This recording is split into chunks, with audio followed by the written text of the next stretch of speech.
This is Rock Talk with Mitch Lafon. Mitch Lafon. Welcome to this episode of Rock Talk with Mitch Lafon, and we are, of course, September 2019. The end of August saw my birthday come by, and I thought, what would be fun would be to treat myself. And so how do I treat myself? Well, I do an interview that I think is just going to be absolutely fun, sort of, out of the beaten path. And so I was offered an interview with Sara from Bananarama. And now, having grown up in the 80s and having gone to high school in the 80s, you would get a mix, at a school dance of Billy Idol and Flock of Seagulls and Bryan Adams, at least in Canada, and Def Leppard's Fooling or something like that would come on. But you would also get a steady stream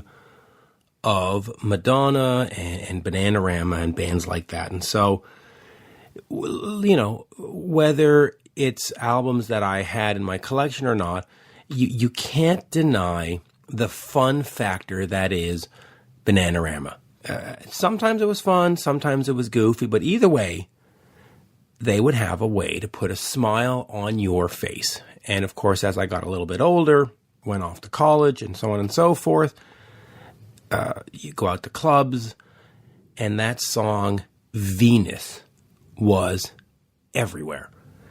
Every single club was playing it, and then eventually it became every cinema lobby, every movie theater lobby and every mall. You couldn't escape the song. And even as we've gotten older, at least in Canada, I don't know about in the States or other places, but a lot of companies have been using the song in commercials, and so their impact has been great. And I'll give you this, we're a quick comparison. The band has had 30 UK top 75 singles. And you would think, well, hey, that's okay. But Culture Club, everybody knows Culture Club. Everybody knows Boy George. They had a whole look and image in the 80s. They've only had 13 top 30 or top 75 hits in the UK, more than double for Bananarama. They've also had 12 UK top 75 albums. 12 UK top 75 albums. And since I'm comparing with Culture Club, they've only had 9. The band's new album for Bananarama, In Stereo, has also entered the charts in the UK. So how about that? And just for fun, if you want to compare to the rock world, the hard rock world, Def Leppard, le seul et unique, the one and only Def Leppard, have had 26 UK top 25 or top 75 singles, and the mighty Kiss have only had 13. So Bananarama, at least in chart success, has been kicking butt. Now, the band's been around since the early 80s. They are getting very, very close to 40 years in the business. In fact, they started in 1981. So 2021 will be 40 years. I mean, so you might think, well, why are you talking to Bananarama on your Rock Talk with Mitch Lafon show? And I'm telling you why. I am going to use the Rock and Roll Hall of Fame definition of rock. If, the Rock and Roll Hall of Fame can have Madonna and Run DMC and some of those bands, well, then why not?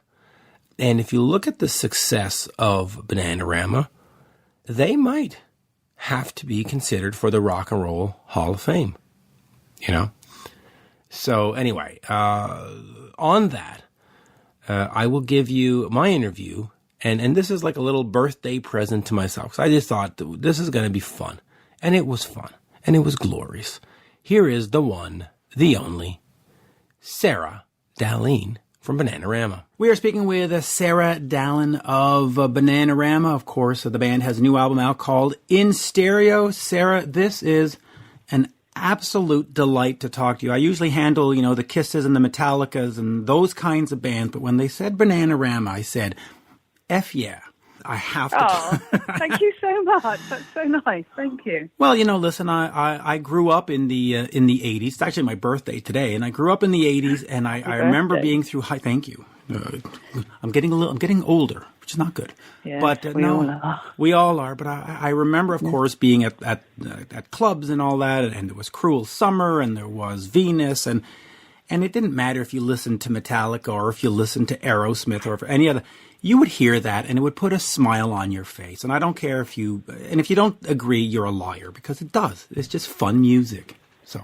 Yeah, I mean, I love Cruel Summer. That's a song that still, when we do our live stuff now, that's a song I still love singing. I never tire of it. I think it was such an unusual song for its time, and thank goodness somebody in LA had heard it and put it in the film Karate Kid, which obviously gave us a real step up for our first sort of top 10 in America. But yeah, I really have such fond memories of that song, filming the video in New York and the excitement of going to America for the first time. Yeah, it's a really special song for me.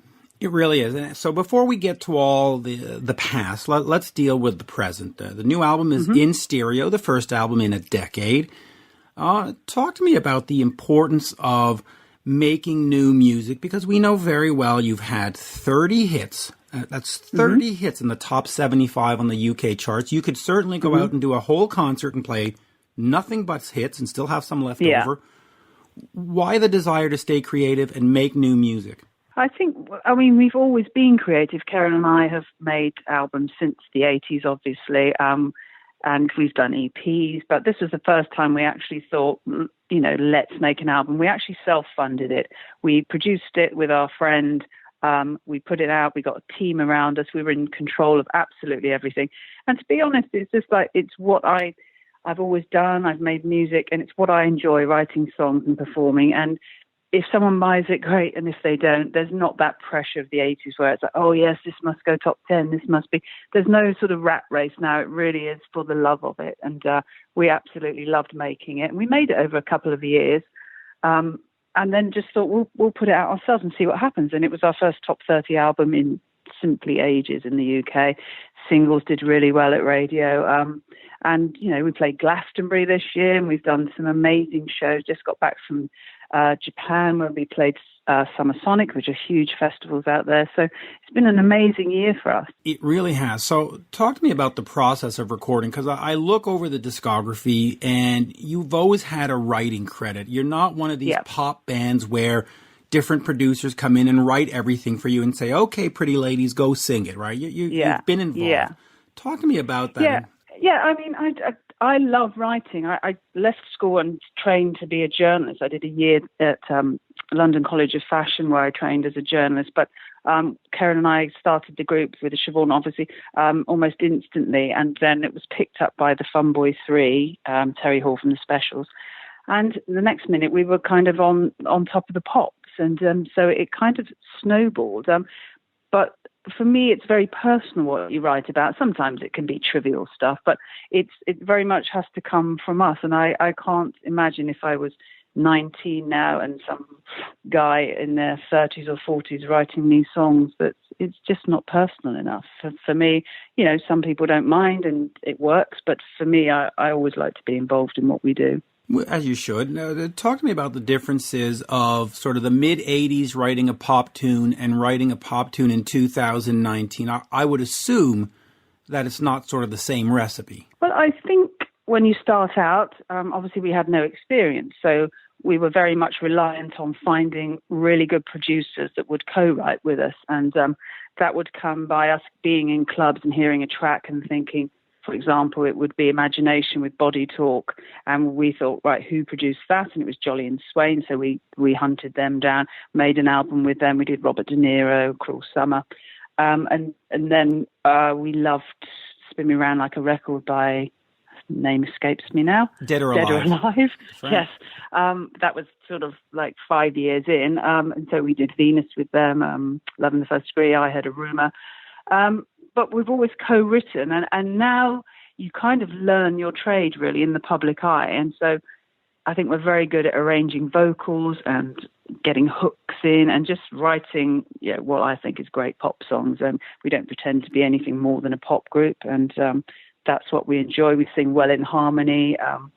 It's just an easy process. We worked with Ian Masterson on the last 3 albums, and that is just, it's in his studios in his house, so it's very comfortable, it's very creative, and it's just a really enjoyable experience. It is. Let me go back to the beginnings, because I find your beginnings very interesting. You are doing vocals on, I guess it's called Denmark Street for the Professionals, which is Sex Pistols, Steve Jones, Paul Cook. Your first single, which I can never pronounce, but it's something like that.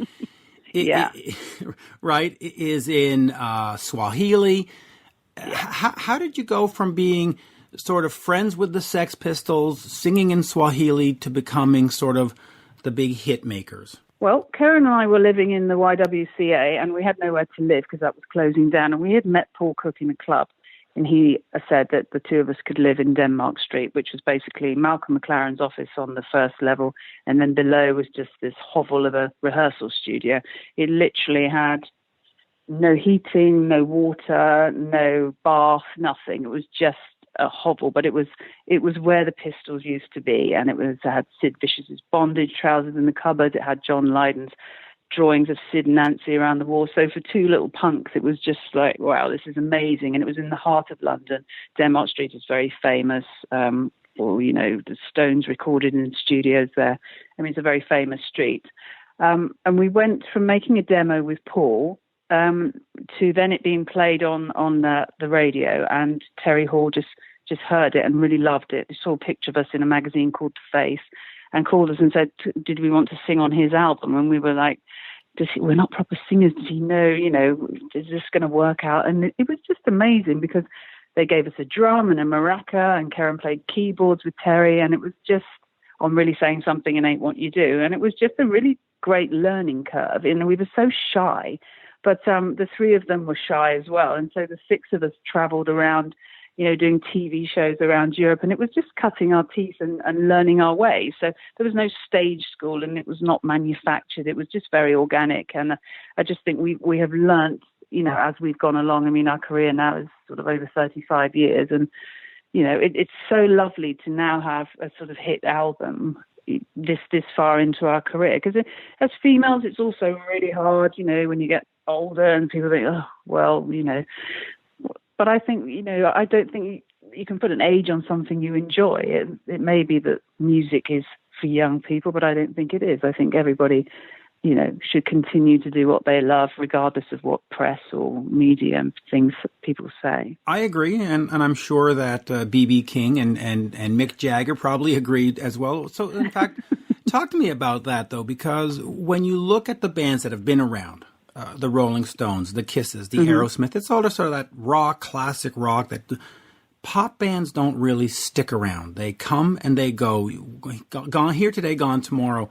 Talk to me about having that music career and being able to survive for 35 years and just keep it going, because it really is unique to the genre. Yeah, I think there were very few female bands, particularly in the 80s. So I think in a way there was that sort of novelty. There was 3 girls from the UK.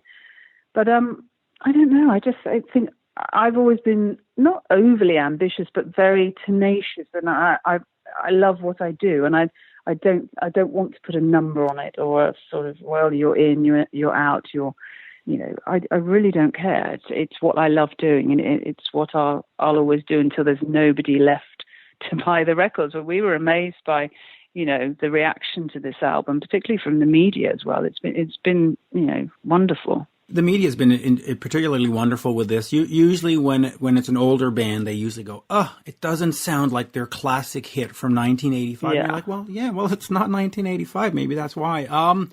Goldmine magazine has called the band everything that was glorious about 1980s pop, and then went on to say that you have had more hits in their chart lifetime than Duran Duran, The Fix, In Excess, Spandau Ballet, Culture Club, Wang Chung, Depeche Mode, and virtually every other 80s star you could mention.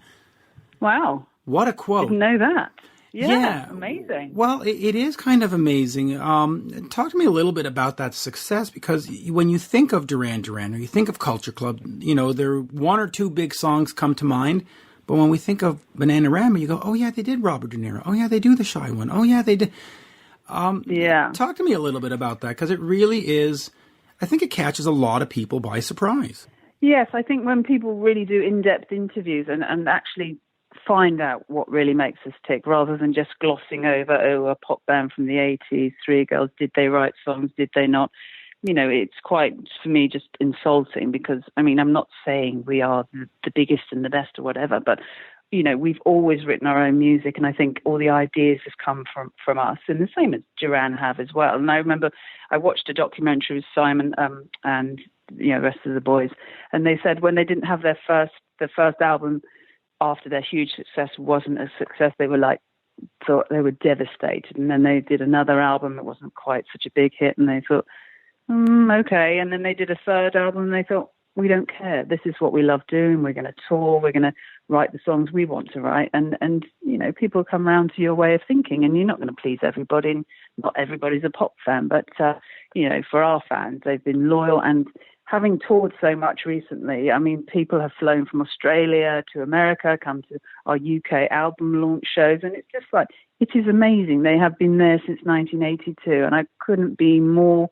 grateful and more, proud of what we've done. It's been, particularly for Keren and I, have been just a duo for about 30 years, and it's just been amazing. Yeah, and so, in fact, talk to me a little bit about Keren, because she's been with you in the band since 81. You've known her since before that.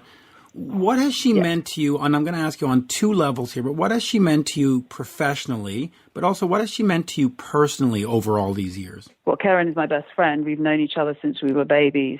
We went to the same school. We lived 2 streets apart. We left home together. We formed the group together. We lived in Denmark Street together.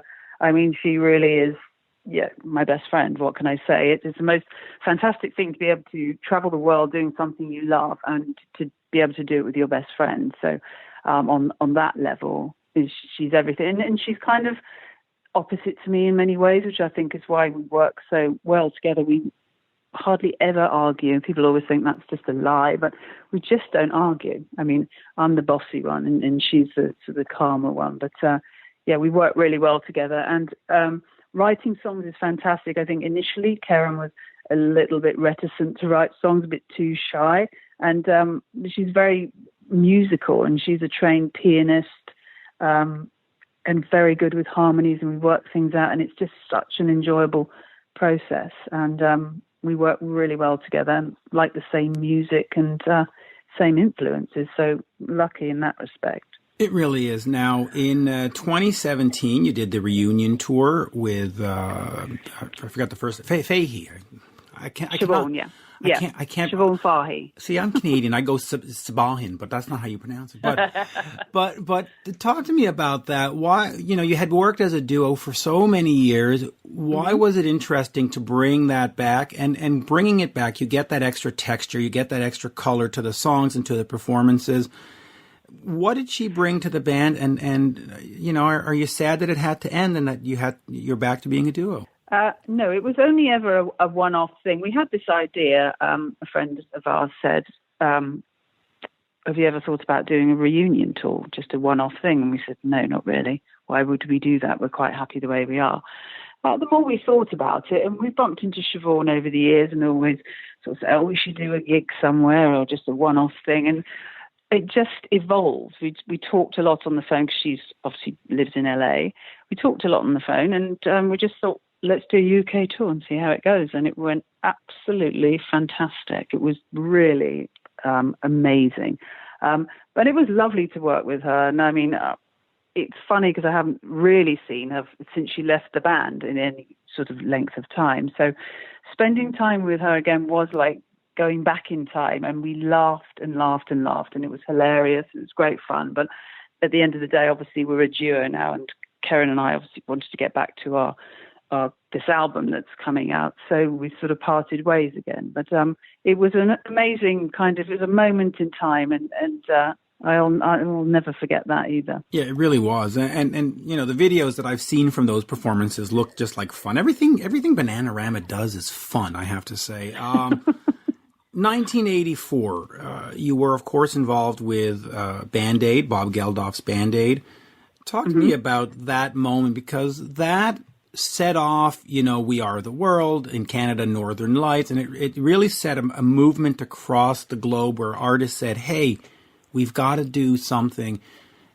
Talk to me about that, and also, do we need another movement like that where artists get together and say, hey, we've got to do something regardless of what the something might be? It is amazing how Bob and Midge pulled that off, how they brought it all together. They're so moved by what was happening that they managed to bring that all together. And the phenomenon that it was and how much money it raised was just incredible. And the awareness across the world, you know, I think you should always try and use, if you have that kind of fame or opportunity, to try and use it for the good. But we didn't know it was going to be that big. I mean, we shared an office with the Boomtown Rats, or Bob.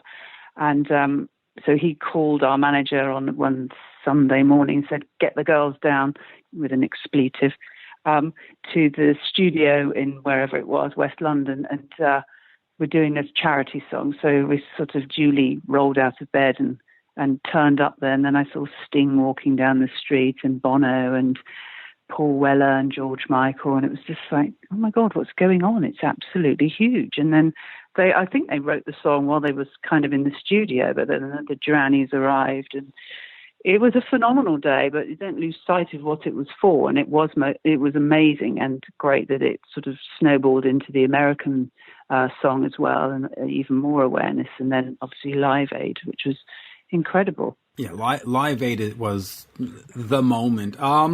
Just quickly talk to me about, well, in fact, I want to look at a couple of songs. Obviously, there's Venus, but you also covered the Beatles' Help back in '89. Yeah. What was that like for you? Because everybody keeps talking about the Beatles being the biggest thing in pop music, but I might argue that your success has been equally matched, right? You're very kind. The Beatles song Help was for Comic Relief, which is another charity that we did. And we did it with a comedy duo called French and Saunders, who are very big in the UK. So that's why we covered it. And I have to say, that song is so easy to sing. I don't know what chords they used, but it was such an easy song to sing. And it's a pop song, essentially. If you covered it now, it's a pop song. And I think when the Beatles started out, their songs were very poppy and very easy to kind of structure and sing along to. Obviously, they went on to much higher, loftier things, but those songs are really great pop songs. And it's really enjoyable to sing. It really is, and of course, the song everybody asks you about. So I'm gonna copy, but Venus. You know, I remember specifically where I was when I heard it, because I would be at this club that would play it all the time. Yeah, it's just exceptionally fun. Talk to me about how that came about. It is, of course, a cover song, but it became the version, right? Yes, it did. I mean, we had, as I said, we'd heard Dead or Alive, You Spin Me Round Like a Record, and it was that high energy beat, which may have been going for a few years, but to us, we were very young, we'd never heard it before, that kind of energy, and we thought, let's put that on Venus. Let's put it, and the producer said, I'm not sure that's going to work. And it's like, well, can you just try it? Just try it. And so we did Venus, and it was literally number one everywhere apart from the UK. It was just, I don't know what it is. It's just a great song. I mean, I believe it has been number one with Shocking Blue before, but time moved on, and it was the 80s, and it was our version, and it was, you know, I think a great little video, really enjoyable, and it's the one that caught everyone's imagination. It certainly did. So where do we go from here? Now, it was a decade since the last record. Do you want to get back into a more sort of regular, once every 2 years, or? Yeah, I think so. Okay. I think so. It's bizarre because before we'd have thought, well, shall we make another album? Is anyone interested? And now, because this one has done, you know, reasonably well for us, we're just thinking, I love what we're doing, and it's so easy to actually do it yourself, because times have changed since when you needed a big record company and you pay a fortune on studio bills, and then you literally can make it for a half or a quarter of that money. And I mean, we've been in long enough to know who our radio people are, our TV people, press. So we have that team there. You really don't need the middleman, and it's quite an easy way to release music. And obviously with the internet and how things are generated through posts, and the marketing is sort of taken care of as well. So I mean, times have changed, and it's a lot easier, even though there's a lot more people out there doing it now because it's more accessible. But it's enjoyable. It really is. It really is. By the way, the article that I was quoting from Goldmine magazine is actually titled "Bigger Than the Beatles: 30 Years of Bananarama." So, no. Yes, you'll have to look that one up. It's really good. Oh wow! But, hey, that's what it's called. It was from. Do you know what? Paul and Linda, when we had a hit with Shy Boy, sent us a telegram of congratulations, and we were so thrilled. If you remember what telegrams are, I do. That's a long time ago. Yes. Yes. So they sent a congratulating and from Paul McCartney and Linda, and it was just amazing. Well, yeah, that's not bad actually. No. I am going to quote the singles again. 30 UK top 75 singles. But knowing that you've had all this success in the UK, how important was it to break in the US market for you? Was that sort of a make or break kind of moment, or you could have been like a status quo and just had UK success and that would have been good enough? How important was North America to Bananarama? I don't think when we started, we didn't think it was going to be a long career. We were young, we were teenagers. We just thought, let's put some music out. And then it became a hit. And then, as I say, Cruel Summer happened for us. So it's like, wow, the world is our oyster. We can kind of go everywhere. I think the beginnings of MTV were a huge help because you got to see the band and the artist, and then image was really important, the way people looked. And I think music is always a mixture of everything, and it's not always the people with the best voice. It's about creativity, great ideas and great looks, and just putting the whole thing together is just, it's what music should be about. It can be about anything you want it to be, and it shouldn't just be about a man with a guitar around his neck or someone, with a phenomenal voice. All those things are great, but not everybody's born with everything. So you kind of use your tools to the best of your ability and your creativity to the best of your ability. And great if you get fans that stick with you as long as we have. It's perfect. It has been an absolutely amazing career, probably better than if you had been a journalist, quite frankly. Right? I mean, yes. And I'll finish with this. How difficult do you think the marketplace has become for emerging artists? Because if we had your story, and instead of being 1981 or 82, it had been 2019, do you think you'd be able to achieve the same thing? What are some of the things a new artist has to do to become the next Bananarama? Well, I think it doesn't matter. Obviously, I don't think if I went on X Factor, I would necessarily be chosen with the greatest voice. But the thing is, it doesn't matter what decade it's in. It's whether you've got that creativity and that drive and that. I didn't want to be famous for the sake of being famous. I wanted to have a career, and I loved writing. I wanted to be a journalist. So I loved writing lyrics and stories and all that kind of thing. And I think it doesn't matter what decade we came in, I think we would have still made it through, because it was the three of us together that we were all going the same way, and we wanted the same thing, and we were tuned into fashion and to clubs, into music and to people. We just put it all together and it all just worked. So I think we would still have that tenacity now. It all just worked, and I think you had the most important thing. You had that crossover appeal, because a fan like me who likes Metallica and Kiss could hear your song on the radio at a club and go, this is just fun. This is fun. I don't care. It's fun. Right? And also, who says you have to just like one genre of music? I love some heavy metal. I'll headbang to Metallica. I don't mind. It's like I love all kinds of music. So, I'm glad you say that. And yes, our thing is party music and fun, and you'll find slightly deeper things on albums. But yes, essentially, it's about writing great pop songs. It really is. And Sarah, I know we're running out of time, so I'll say thank you. But this has been an absolute thrill. I mean, hey, listen. Oh, thank you. There you go. Watching Bananarama on Much Music in Canada was always a good time. It was just fun music. It was fun music. So there you go. As we say in Montreal. Merci, as we say in Montreal. Thank you. You're welcome. Thank you. Cheers. Bye-bye now. Thanks. Bye-bye. Bye. You're listening to Rock Talk with Mitch Lafon. Rock Talk.